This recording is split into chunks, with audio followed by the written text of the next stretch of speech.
উড়াইয়া দেখো ছাই, পাইলেও পাইতে পারো অমূল্য রতন। মানেটা কি বুঝতে পারছো? একদমই ঠিক বুঝতে পারছো। মানে হলো যা ফেলনা মনে হয় ঠিক সেই জিনিসেই লুকিয়ে থাকতে পারে অমূল্য সম্ভাবনা, মানে নতুন কিছু, দারুণ কিছু। আজ আমি সেটাই খুঁজে পেলাম এই ধুলো মাখা অপরিষ্কার কাচের ডিব্বার ভিতরে। তো চলো এবার সবার আগেই কাচের ডিব্বাগুলোকে সুন্দর করে বাংলা ওয়াশ করে ফেলি, মানে একদম ঝকঝকে টকটকে করে ফেলি। তারপর দেখো এই ছাইয়ের মধ্যে অমূল্য রতনটি কিভাবে বের হয়। এই কাচের ডিব্বাগুলো পেয়েছিলাম আমি আমাদের বাড়ির পাশে, সেখান থেকে কুড়িয়ে আনলাম, ভালো মতো ওয়াশ করলাম। এবার দেখো একদমই নতুনের মতো লাগতেছে, ঝকঝকে টকটকে, তাই না? এবার চলো এগুলো দিয়ে আমরা ম্যাজিক করি। তো দেখতেই পাচ্ছ এখন আমি এগুলো দিয়ে দারুণ কিছু বানাবো, যাকে বলে একদম অ্যাট্রাকটিভ এবং অনেক বেশি ইউনিক কিছু বানাবো। তো চলো, দেখতেই পাচ্ছ আমি এখানে নিয়েছি 3-4 রকমের ফুলের পাপড়ি, 2 রকমের গাঁদা ফুলের পাপড়ি, তারপর সুন্দর লাল গোলাপের পাপড়ি আর কিছু শুকনো ফুলের পাপড়ি। এসব কিছু দিয়ে আমি দারুণ কিছু বানাবো। আচ্ছা, তোমরা কি গেস করতে পারছো আমি ঠিক কি বানাতে চলেছি আজকে?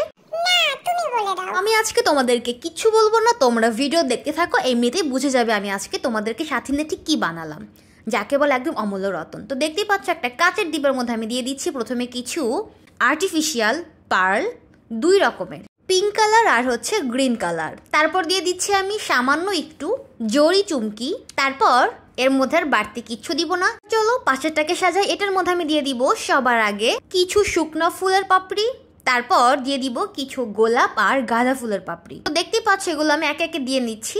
আর দেখো, আচ্ছা তোমরা কি গেস করতে পারছো এখন পর্যন্ত? না পারলে ইটসকে অপেক্ষা করো, এমনিতেই বুঝে যাবে। তো সবগুলো ফুলের পাপড়ি দেওয়া হয়ে গেছে। এবার আমি দিয়ে দিচ্ছি 2টার মধ্যে অল্প অল্প করে পানি। তারপর আমি দিয়ে দিব এর মধ্যে তেল। আমি ব্যবহার করছি সরিষার তেল, তোমরা চাইলে যে কোনো রকমের তেল ব্যবহার করতে পারো, সয়াবিন ব্যবহার করতে পারো অথবা যে কোনো তেল ব্যবহার করতে পারো। তারপর আমি 2টা কটন বাড কেটে নিচ্ছি, এগুলোকে দিয়ে আমি কাজে লাগাবো। তো দেখতেই পাচ্ছ এগুলো দেওয়ার পর আমি দিয়ে দিচ্ছি সরিষার তেল এগুলোর উপরে। তারপর এখন হয়ে যাবে খুবই সুন্দর, অনেক বেশি ইউনিক একটা ক্যান্ডেল। মোম ছাড়া বানিয়ে ফেললাম তেল পানি দিয়ে সুন্দর একটা ওয়াটার ক্যান্ডেল। এটা আমি এক্সপেরিমেন্ট করলাম, দেখা যাক কেমন হয়। তো দেখতেই পাচ্ছ তেল ঢালতে গিয়ে আমি কি একটা অ্যাক্সিডেন্ট করে ফেললাম, মানে তেল ফেলে দিলাম। এখন আমি ট্রাই করছি এইগুলোকে জ্বালানোর জন্য, একটা জ্বলছে আর একটা জ্বলতেছে না। এটা একটু শর্ট হয়ে গেছে, তো এক্সপেরিমেন্ট মোটামুটি হয়েছে বলা চলে। এখন দেখার পালা এটা কতক্ষণ জ্বলে। তো দেখতেই পাচ্ছ এটা বেশিক্ষণ জ্বলেনি, তার আগেই নিভে গেছে। এবার আমি সেকেন্ড এক্সপেরিমেন্ট করব, দেখা যাক এটা কেমন হয়। তো দেখতেই পাচ্ছ বড় কাচের ডিব্বার মধ্যে আমি সুন্দর রং বেরঙের সুতা রেখে দিয়েছিলাম, এটা দেখতে অনেক বেশি সুন্দর লাগতেছে। কিন্তু এখন আমি এটা দিয়ে একটা ক্যান্ডেল বানাবো, তাই সুতাগুলোকে সুন্দর করে অন্য জায়গায় শিফট করে দিলাম। এবার চলো কাজে লেগে পড়ি। প্রথমে আমি এর মধ্যে দিয়ে দিলাম শুকনা গোলাপের পাপড়ি, তারপর দিয়ে দিচ্ছি কিছু কাচের বল, মানে কাচের পাথর না কি বলবো জানি না। প্রথমে দিলাম কিছু মার্বেল, তারপর দিলাম কিছু ক্যান্ডির মতো দেখতে পাথর, এগুলো আমার কাছে ছিল, এগুলো আমি সুন্দর করে দিয়ে দিলাম একে একে। তারপর এর মধ্যে আমি দিয়ে দিব সুন্দর কাঁচা গাঁদা ফুল, 2 রকমের গাঁদা ফুল আমি এর মধ্যে দিয়ে দিব। তো দেখতে পাচ্ছ আমি সেম ভাবেই কাজ করছি। এই তো এবার আমি দিয়ে দিলাম গাঁদা ফুলের পাপড়ি, তারপর আমি দিয়ে দিব পানি, মোটামুটি অর্ধেকের বেশি পানি দিয়ে দিব। 2 রকমের ফুলের পাপড়ি আমি ছিঁড়ে ছিঁড়ে এই কাচের জারের মধ্যে দিয়ে দিচ্ছি। আর দেখো এই ফুলের ঘ্রাণটা কিন্তু অনেক সুন্দর, আমার অনেক বেশি পছন্দের। এবার দিয়ে দিলাম অর্ধেকের মতো পানি, তারপর আমি দিয়ে দিব অনেকটুকু সরিষার তেল।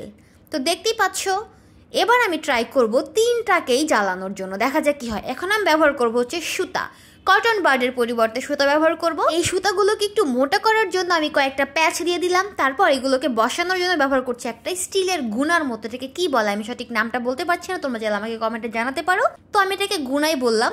এই গুনার তারটাকে আমি সুন্দর করে সুতার সাথে পেঁচিয়ে বসিয়ে দিলাম প্রত্যেকটা জারের মধ্যে। এখন হচ্ছে আগুন জ্বালানোর পালা। প্রথমে আমি ট্রাই করলাম মোমবাতি দিয়ে, কিন্তু আনফরচুনেটলি মোমবাতি দিয়ে আমি একটাকেও জ্বালাতে পারলাম না।